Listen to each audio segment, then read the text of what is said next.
Hello students. आज हम लोग पढ़ेंगे तर्कशास्त्र यानी लॉजिक के अंतर्गत अव्यवहित अनुमान यानी इमीडिएट इन्फरेंस। तर्कशास्त्र के अंतर्गत हम दो प्रकार के अनुमान की चर्चा करते हैं। एक होता है अव्यवहित अनुमान यानी इमीडिएट इन्फरेंस और दूसरा होता है व्यवहित अनुमान या मीडिएट इन्फरेंस। जब केवल हम एक आधार वाक्य से निष्कर्ष को प्राप्त करते हैं तो उसे अव्यवहित अनुमान कहा जाता है। यानी जहां पर कोई एक से अधिक आधार वाक्य ना हो और कोई मध्यम पद ना हो, केवल एक आधार वाक्य से सीधे हम निष्कर्ष की ओर जाते हैं तो वो इमीडिएट इन्फरेंस या अव्यवहित अनुमान कहलाता है।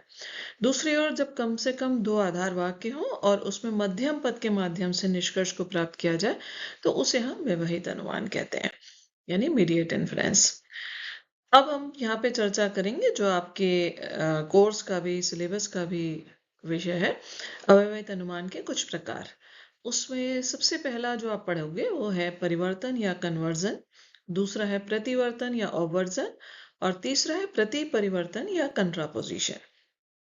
तो हम बारी बारी इस पे विस्तार से चर्चा करेंगे कि ये प्रक्रिया किस तरह से होती है और इसे कैसे हम कर सकते हैं। सबसे पहले हम परिवर्तन की बात करते हैं। तो परिवर्तन एक प्रकार का अव्यवहित अनुमान है जहां पर जो दिया गया आधार वाक्य होता है उसको परिवर्तन करते समय हम प्रतिज्ञप्ति के उद्देश्य और विधेय के स्थान को आपस में परस्पर बदल देते हैं। यानी सब्जेक्ट और प्रेडिकेट के स्थान का परिवर्तन आपस में हो जाता है, यानी उद्देश्य के स्थान पर विधेय और विधेय के स्थान पर उद्देश्य पद को रख दिया जाता है। अब आप जैसे इसमें देख सकते हैं कि इसमें केवल स्थान परिवर्तन है, लेकिन आधार वाक्य का गुण यानी क्वालिटी या क्वांटिटी सामान्य रूप से नहीं बदला जाता। अब ये आगे हम पढ़ेंगे। मैंने सामान्य रूप से इसलिए कहा क्योंकि ए प्रतिज्ञप्ति के लिए अलग प्रकार की एक विधि अपनाई गई है। तो यहाँ पर आपको ये ध्यान रखना है कि परिवर्तन के समय केवल उद्देश्य और विधेय के स्थान में आपस में परिवर्तन होगा, जिससे कि उनके अर्थ में कोई परिवर्तन ना आने पाए, तार्किक रूप से वो समतुल्य हो।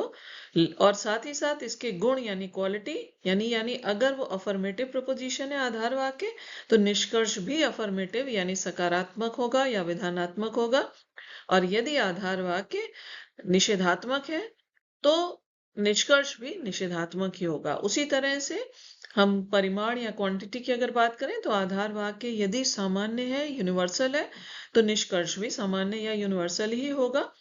और यदि आधार वाक्य विशेष यानी पर्टिकुलर है तो निष्कर्ष भी विशेष या पर्टिकुलर ही होगा।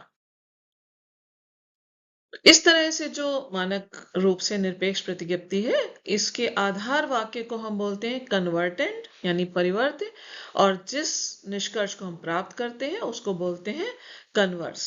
तो समझ गया आप, आधार वाक्य कहलाएगा कन्वर्टेंट यानी परिवर्त और निष्कर्ष जो होता है वो होता है परिवर्तक या कन्वर्स। यहाँ पर एक चीज और भी ध्यान रखेंगे कि हमारी जो मानक आकार की चार प्रकार की प्रतिज्ञप्तियां जो आप पढ़ चुके होंगे, ए, ई, आई तथा ओ प्रपोजिशन। ए यानी सामान्य स्वीकारात्मक या सकारात्मक यानी यूनिवर्सल अफर्मेटिव प्रपोजिशन। दूसरा ई यानी कि सामान्य निषेधात्मक यानी यूनिवर्सल नेगेटिव प्रपोजिशन। तीसरा है विशेष स्वीकारात्मक या सकारात्मक या विधानात्मक यानी पर्टिकुलर अफर्मेटिव प्रपोजिशन। और चौथा है विशेष निषेधात्मक यानी पर्टिकुलर निगेटिव प्रपोजिशन। तो हम एक एक करके देखेंगे कि कन्वर्जन की प्रक्रिया किस प्रकार से इन सब पे लागू होती है। अभी हम ए को छोड़ते हैं क्योंकि उसके लिए एक अलग विधि होगी। आई प्रपोजिशन से हम शुरू करते हैं। आई का परिवर्तन जो है वो सत्यता मूल्य को संरक्षित रखता है और वैध अनुमान को प्रदान करता है। जैसे कुछ लेखक धनी लोग हैं। अब ये कौन सा है? I proposition, some S is P. तो इसके अगर हम सब्जेक्ट और प्रेडिकेट के स्थान को आपस में बदल देंगे तो क्या हो जाएगा? कुछ धनी लोग लेखक हैं, यानी सम पी इज एस। अब आप देखेंगे कि इन दोनों के तार्किक समतुल्यता है। इनमें तार्किक साम्यता है, यानी इनमें से किसी भी एक से दूसरे का वैध अनुमान किया जा सकता है और इसमें अर्थ में कोई परिवर्तन नहीं हो रहा है।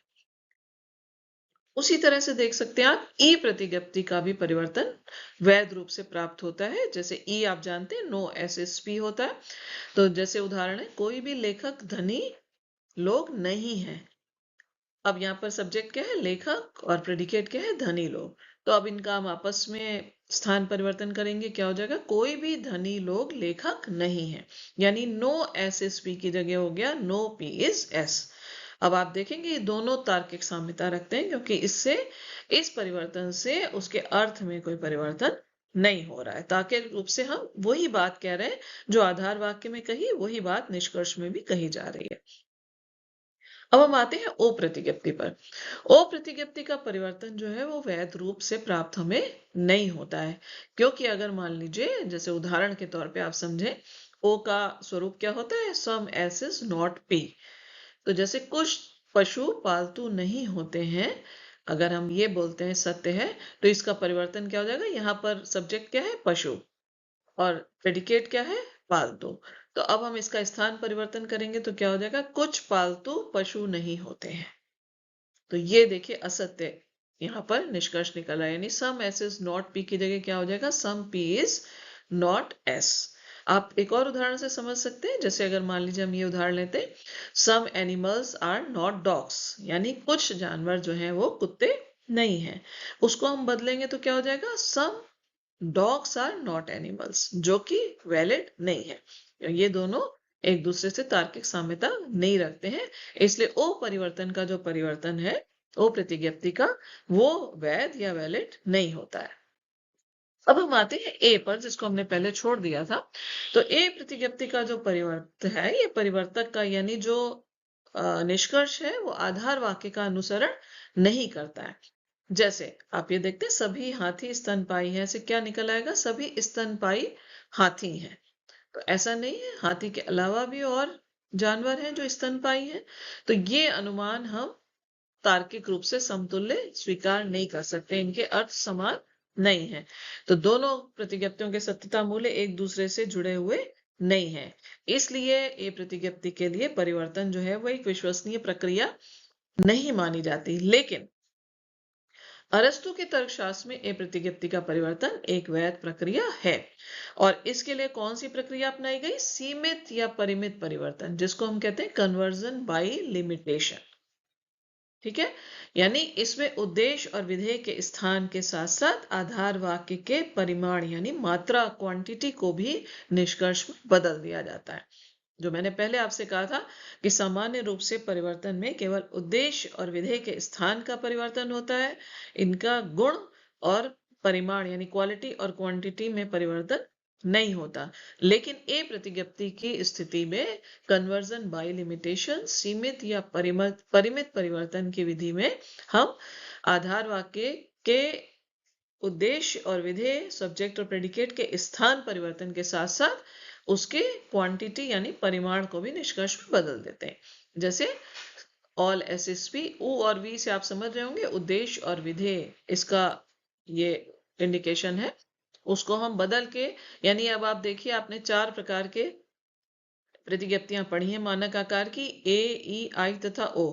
तो जहां ए यूनिवर्सल है और साथ में अफर्मेटिव है, उसी और उसको हम बदलेंगे, जहां केवल परिमाण बदलना चाहिए, गुण नहीं, तो कौन सा हुआ, ए की जगह पर आई हो गया, जिसका सकारात्मक है लेकिन विशेष है। परिमाण यानी ए था यूनिवर्सल और आई क्या हो गया, पर्टिकुलर, लेकिन ये भी अफर्मेटिव है और ये भी अफर्मेटिव है, ए और आई दोनों अफर्मेटिव है, इसलिए इनका हम आपस में परिवर्तन कर सकते हैं, लेकिन कन्वर्जन बाय लिमिटेशन से। तो यहाँ पर क्या हो गया, इसलिए परंपरागत तर्कशास्त्र के अनुसार ए प्रतिज्ञप्ति का सीमित या परिमित परिवर्तन, कन्वर्जन बाय लिमिटेशन वैध है, लेकिन परिवर्तक और परिवर्त तार्किक रूप से समतुल्य नहीं है। इसका मतलब दोनों के अर्थ बिल्कुल समान नहीं है, लेकिन फिर भी उसको हम बाय लिमिटेशन वैध मान सकते हैं।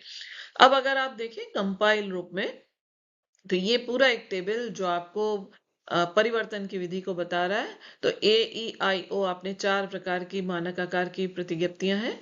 ए है ऑल एस एस पी, सभी उद्देश्य विधेय हैं।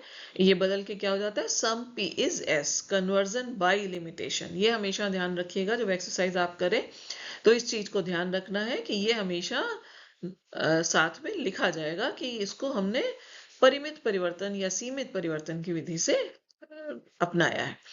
फिर ई नो एसएसपी या कोई उद्देश्य विधेय नहीं है, ये परिवर्तित होके क्या हो गया, नो पी इज एस यानी कोई विधेय उद्देश्य नहीं है।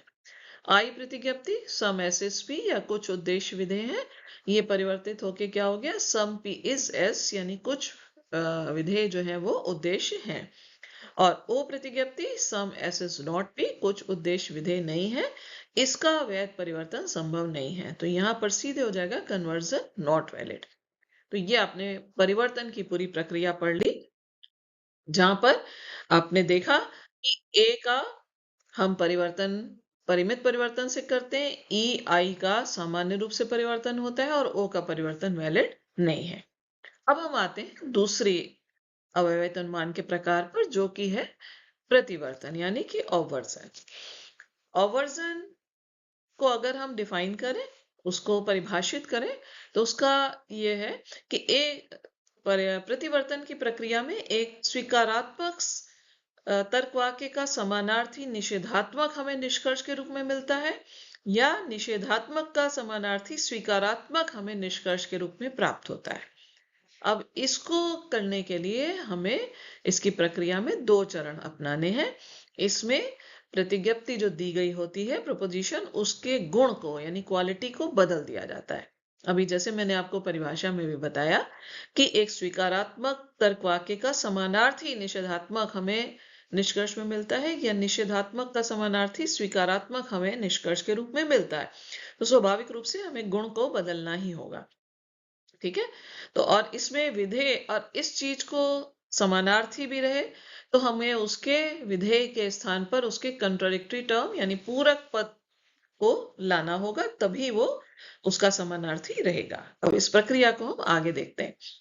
यहाँ पर देखिए, जो मैंने आपको पहले भी बताया, महत्वपूर्ण बात क्या है कि उद्देश्य पद और प्रतिज्ञप्ति का उद्देश्य और विधेय आपस में नहीं बदलता, क्वांटिटी में परिवर्तन नहीं होता यानी परिमाण नहीं बदलता है, यानी आधार वाक्य यदि यूनिवर्सल है तो निष्कर्ष भी प्रतिवर्तन में यूनिवर्सल होगा, और यदि आधार वाक्य विशेष है यानी पर्टिकुलर है तो निष्कर्ष भी प्रतिवर्तन का विशेष या पर्टिकुलर ही होगा। ये आप देख सकते हैं। अब इस प्रक्रिया को देखिए आप किस तरह से हो जाएगा। आपको पता है ए और ई ये दोनों यूनिवर्सल प्रोपोजिशन है, आई और ई ये दोनों पर्टिकुलर प्रोपोजिशन से यानी विशेष तर्क वाक्य हैं, और ये दोनों सामान्य हैं। तो आपको अभी बताया कि केवल गुण में परिवर्तन होना है, परिमाण में परिवर्तन नहीं होना, यानी केवल क्वालिटी में बदलाव होगा प्रतिवर्तन में, लेकिन क्वांटिटी में नहीं होगा। तो इसका मतलब क्या हुआ, ए और ई आपस में बदलेंगे और आई और ओ आपस में बदलेंगे।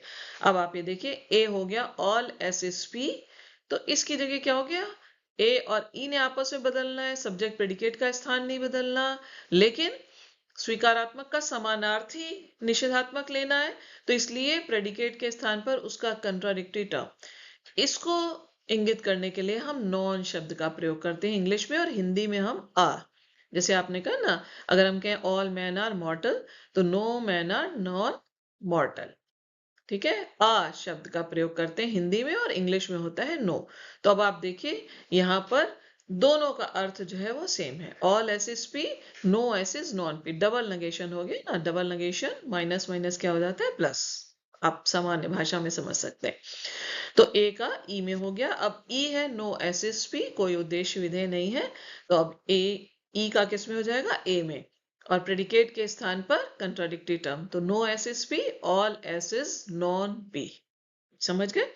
उसी तरह से अब देखिए आई पर आते हैं, ये पर्टिकुलर प्रोपोजिशंस पे आ गए हम। सम एस एस पी, इसका क्या हो जाएगा, some S is not non P. यहां पर एक चीज ध्यान रखिएगा, नॉट भी लगना है और नॉन भी लगना है, लेकिन आपको बताया विधेय के स्थान पर, प्रेडिकेट के स्थान पर उसका कंट्राडिक्टरी टर्म या पूरक पद लगना है। और आप इंग्लिश में जैसे हम उसके लिए नॉन शब्द का प्रयोग करते हैं, लेकिन हिंदी में क्या होता है, आ, मरणशील या और अमरणशील। कवि हैं, अकवि हैं, कुछ मनुष्य कवि हैं, कुछ मनुष्य अकवि नहीं है। ठीक है, तो इसलिए अ शब्द को आप हमेशा प्रेडिकेट के साथ ही लगाएंगे, इसीलिए ये देखिए आप हर जगह पर नॉट आपने पहले लगाया है और नॉन उसके बाद में। तो सम एस इज पी की जगह हो गया some S is not non P. फिर लास्ट में आते हैं हम ओ प्रतिज्ञप्ति पर, some S is not P, तो ये बदलेगा आई में, जो हो जाएगा some S is non P. ठीक है, तो इस चीज को आप ध्यान रखेंगे, ये हो जाएगा some S is non P. तो आपका ए का प्रतिवर्तन ई में हुआ, ई का ए में हुआ, आई का ओ में हुआ और ओ का आई में हुआ। तो आपने देखा प्रतिवर्तन चारों प्रकार की प्रतिज्ञप्तियों में वैध है, जबकि परिवर्तन में आपने देखा था केवल ई और आई का वैध था, ओ का वैध नहीं था और ए का बाई लिमिटेशन था, परिमित परिवर्तन के आधार पर। लेकिन प्रतिवर्तन चारों प्रकार की प्रतिज्ञप्तियों में वैध रूप से किया जा सकता है। अब हम आते हैं प्रति परिवर्तन पर, तीसरा जो प्रकार है प्रति परिवर्तन। ये अव्यवहित अनुमान की एक महत्वपूर्ण प्रक्रिया है, जिसमें हम उद्देश्य के स्थान पर विधेय का व्याघाती पद और विधेय के स्थान पर उद्देश्य का व्याघाती पद निष्कर्ष के रूप में प्राप्त करते हैं। ठीक है, तो यहाँ पर देख लीजिए उनका स्थान दोनों पदों का, उद्देश्य और विधेय का, बदल जाएगा। तो इस तरह से जो निष्कर्ष निकलता है वो तार्किक रूप से समतुल्य होता है। तो हमें हमेशा ये ध्यान रखना है कि हम अव्यवहित अनुमान के अंतर्गत जो भी प्रक्रिया अपना रहे हैं, वहां पर आधार वाक्य और निष्कर्ष में तार्किक समतुल्यता होनी चाहिए। अब इसकी प्रक्रिया कैसे होती है? इसमें जो आपने पहले पढ़ा, कन्वर्जन और अवर्जन यानी परिवर्तन और प्रतिवर्तन, इन्हीं दोनों विधियों को अपनाते हुए हम आगे बढ़ेंगे। तो पहले जो आधार वाक्य होता है, दिए गए आधार वाक्य का हम प्रतिवर्तन करते हैं, फिर प्रतिवर्तन से प्राप्त वाक्य का परिवर्तन करते हैं और परिवर्तन से प्राप्त वाक्य का एक बार फिर से प्रतिवर्तन करते हैं। तो ये जो हमें वाक्य प्राप्त होता है, ये परिवर्तित वाक्य होता है। तो देखिए हम शुरू करते हैं। इसमें दिए गए आधार वाक्य को हम प्रेमिस या आधार वाक्य कहते हैं। ऑल एस एस पी, ए से हमने शुरू किया। ए प्रतिज्ञप्ति का प्रति परिवर्तन कैसे होगा? सबसे पहले इसका वर्जन किया तो क्या हो गया? No S is non P. Hindi और इंग्लिश दोनों भाषाओं में यहाँ पर आपके सामने है, आप जिसमें भी कंफर्टेबल हो आप उसमें समझ सकते हैं। सभी उद्देश्य विधेय है, कोई उद्देश्य अविधेय नहीं है। और ब्रैकेट में यहाँ देखिए मेंशन है कि कौन सी प्रक्रिया हमने यहाँ पर अपनाई है। उसके बाद अवर्जन से हमें जो प्रतिज्ञप्ति प्राप्त हुई है उसका हमें कन्वर्जन करना है। लेकिन यहां पर अब आप देखेंगे हमने नो एस एस पी, इस पूरे को हम मानकर चलेंगे कि ये पी है। ये पूरा जो है इसको हम मान लेते हैं कि ये पी है, ये पूरा पी है। ठीक है, तो ये हो गया नो एस एस पी। अब इसको अगर हम बदलेंगे तो आप परिवर्तन में पढ़ चुके हैं क्या होता है, नो एस एस पी की जगह नो पी इज एस। तो यहां पर हमने क्या कर दिया, no non P is S. Clear? तो ये कन्वर्जन की प्रक्रिया से ई का ई में आ गया। अब ये देखिए जगह सब्जेक्ट और प्रेडिकेट की बदल चुकी है, तो लेकिन ये अब इसकी जो जगह, तो ये हमारा क्या हो गया, सब्जेक्ट, और ये क्या हो गया, प्रेडिकेट। स्थान देखिए बदल गया है। तो हमको अब सब्जेक्ट और प्रेडिकेट के स्थान के आधार पर फिर से एक बार वर्जन की प्रक्रिया करनी है। तो हम कैसे करेंगे, इसके लिए मैंने आपको यहाँ पर लिख के बताया। तो पहले हमने देखिए आधार वाक्य जो लिया था ऑल एस एस पी, पहला स्टेप क्या हुआ था, हमने उसका वर्जन या प्रतिवर्तन किया। तो ये क्या हुआ, no S S non P. तो अब ये हो गया पूरा प्रेडिकेट। फिर इसका कन्वर्जन किया तो नो एस एस पी का क्या होता है, नो पी इज एस, तो no non P is S हो गया। अब इसका स्थान बदल गया तो ये क्या हो गया, सब्जेक्ट, और ये क्या हो गया, प्रेडिकेट। तो अब नो एस एस पी, इस तरह से इसको देखें तो नो एस एस पी का वर्जन किस में होता है, ए में। All non P is, all non S is non P. तो ये देखिए ये एस था, तो यहां पर देखिए क्या हो गया, all S is non P. Predicate के स्थान पर उसका कंट्राडिक्टरी टर्म रखते हैं, उसमें उद्देश्य और विधेय के स्थान को नहीं बदलते, प्रतिवर्तन में आपने पढ़ा था अभी, और केवल विधेय के स्थान पर उसका कंट्राडिक्टरी टर्म। तो ये एस हमने एज इट इज उतार लिया, ये था नॉन पी, और फिर यहाँ पर एस की जगह हमने क्या कर दिया, कंट्राडिक्टरी टर्म नॉन एस। तो अब देखिए ऑल एस इज पी, इसका कंट्रापोजिशन वापस हमको ए में ही मिला है, all non P is non S. और शुरू में मैंने आपको डेफिनेशन बताई थी जो क्या कहती है कि दिए गए आधार वाक्य के उद्देश्य के स्थान पर विधेय का व्याघाती पद और विधेय के स्थान पर उद्देश्य का व्याघाती पद हमें निष्कर्ष के रूप में मिलता है। आप देख रहे हैं यहाँ पर उसी तरह से हमें ये मिल रहा है। तो ए का अल्टीमेटली हमें ए में मिल गया। अब हम आते हैं ई की प्रक्रिया की ओर। ई प्रतिज्ञप्ति जिसका स्वरूप है नो एसएसपी। ठीक, अब इसको हम जब बदलते हैं ई का वर्जन किस में होगा? ए में। ऑल एसएसपी की जगह क्या, नो एसएसपी की जगह हो गया all S is non P. अब ये जैसे मैंने आपको बताया था ये पूरा क्या हुआ, आप प्रेडिकेट, इसको हम मान लेंगे ये प्रेडिकेट है। अब ए का कन्वर्जन वापस करना है तो ए का कन्वर्जन आप पढ़ चुके हो, बाई लिमिटेशन होता है, सीमित या परिमित परिवर्तन की विधि से, जिसमें हम उद्देश्य और विधेय के स्थान के साथ साथ उसके परिमाण यानी क्वांटिटी में भी बदलाव करते हैं। ए का आई में होता है। तो यहाँ पर क्या हुआ, ये ए था सम एसएसपी, तो ये आई में हो जाएगा सम P इज S। ये P था ना, तो some P is S, some non P is S हो गया। ठीक, P की जगह नॉन P था तो हमने some non P is S और साथ में लिखा कन्वर्जन बाय लिमिटेशन। अब ये देखिए ये सम नॉन P है तो ये नॉन क्या होगा, अब ये आ गया सब्जेक्ट की जगह पर और ये क्या हो गया, प्रेडिकेट। ठीक, तो अब ये हो गया सम SSP। अब इसका वापस फिर से अवर्जन करना है तो आपको पता है सम SSP का अवर्जन होता है O में, सम S is not non P। तो अब देखिए सम, फिर S की जगह क्या था, नॉन P हमने उतार लिया, इज नॉट लगा दिया और ये S था तो यहाँ पर क्या हो गया, नॉन S। क्लियर? तो यहाँ पर देखिए फिर से परिभाषा, आधार वाक्य के उद्देश्य के स्थान पर ये विधेय का व्याघाती पद और विधेय के स्थान पर देखिए उद्देश्य का व्याघाती पद हमको निष्कर्ष के रूप में मिल गया। ठीक है, तो ई प्रतिज्ञप्ति का प्रति परिवर्तन किस में हो गया, ओ में। नो एसएसपी की किस में हो गया, no some non P is not non S. प्रक्रिया आपको हिंदी और इंग्लिश दोनों में यहाँ पर दिखाई पड़ रही है, आप दोनों में से जिस प्रक्रिया से समझ सकते हैं आप समझ सकते हैं। अब हम आते हैं आई प्रतिज्ञप्ति पर। आई है सम एसएसपी। अब इसका हमने सबसे पहले प्रतिवर्तन करना है ओवर्जन, तो क्या हो गया, some S is not non P.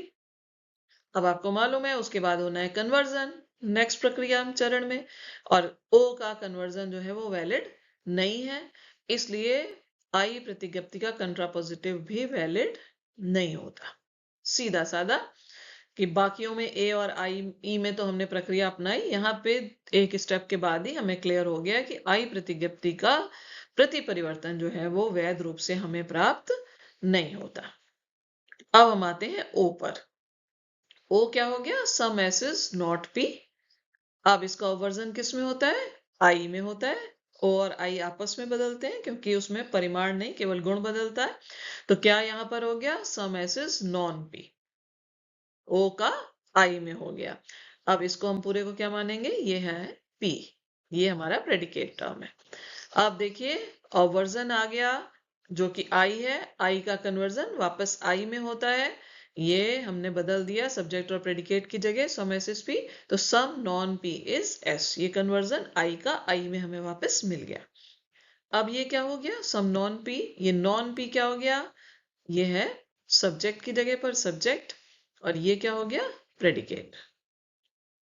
Clear है, ये है सब्जेक्ट और ये है प्रेडिकेट। अब सम एसएसपी इसका हमें वापस ओवर्जन करना है, तो ये आई का ओवर्जन किस में होता है, ओ में होता है। तो क्या हो जाएगा, some S is not non P. इस तरह से आप हमेशा ध्यान में दीजिएगा। तो सम, फिर एस की जगह क्या था, नॉन पी, ये हमने लिख लिया, इज नॉट नॉन पी है तो पी की जगह क्या है, एस, तो यहां हमने देखिए क्या कर दिया, नॉन एस। अब फिर से डेफिनेशन की ओर जाइए। आधार वाक्य के उद्देश्य के स्थान पर देखिए विधेय का व्याघाती पद और विधेय के स्थान पर उद्देश्य का व्याघाती पद हमें निष्कर्ष के रूप में मिल गया। तो इसका मतलब क्या हुआ, ओ प्रतिज्ञप्ति का प्रति परिवर्तन वापस ओ प्रतिज्ञप्ति में ही हमें प्राप्त होता है। इसका देखिए अगर हम पूरा कंपाइल चार्ट देखते हैं तो ए ई आई ओ चारों प्रकार की प्रतिज्ञप्तियों में ए ऑल एसएसपी, इसका अल्टीमेटली सारे स्टेप्स को फॉलो करते हुए, यानी पहले ओवर्जन फिर कन्वर्जन फिर उसका ओवर्जन, तो क्या मिल गया था, ऑल एसएसपी का मिल गया हमें all non P is non S.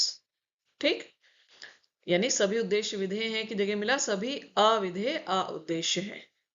फिर नो एसएसपी ई प्रतिज्ञप्ति का कोई उद्देश्य विधेय नहीं है, हमें मिल गया था ओ में some non P is not non S, कुछ अविधेय उद्देश्य नहीं है।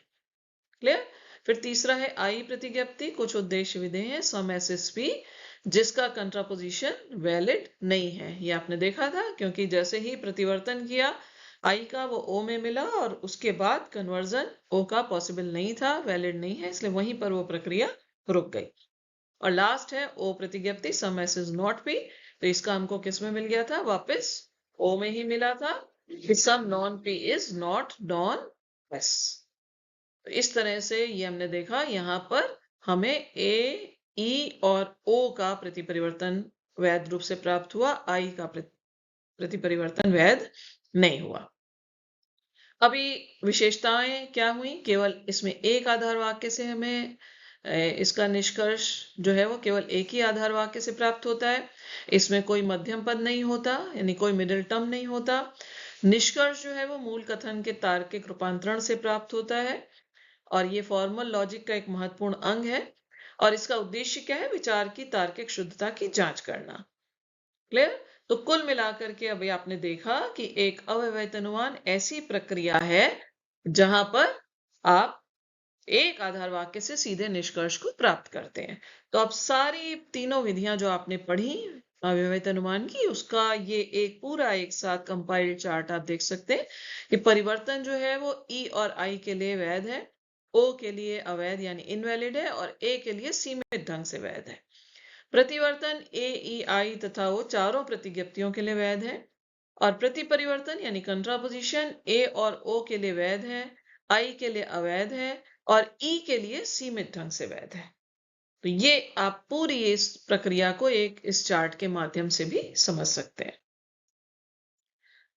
उम्मीद है कि आपको ये चैप्टर समझ में आया होगा। आप जितना इसकी एक्सरसाइज करेंगे, जितना अभ्यास करेंगे, उतना आप इसको अच्छे से और समझ पाएंगे। Thank you.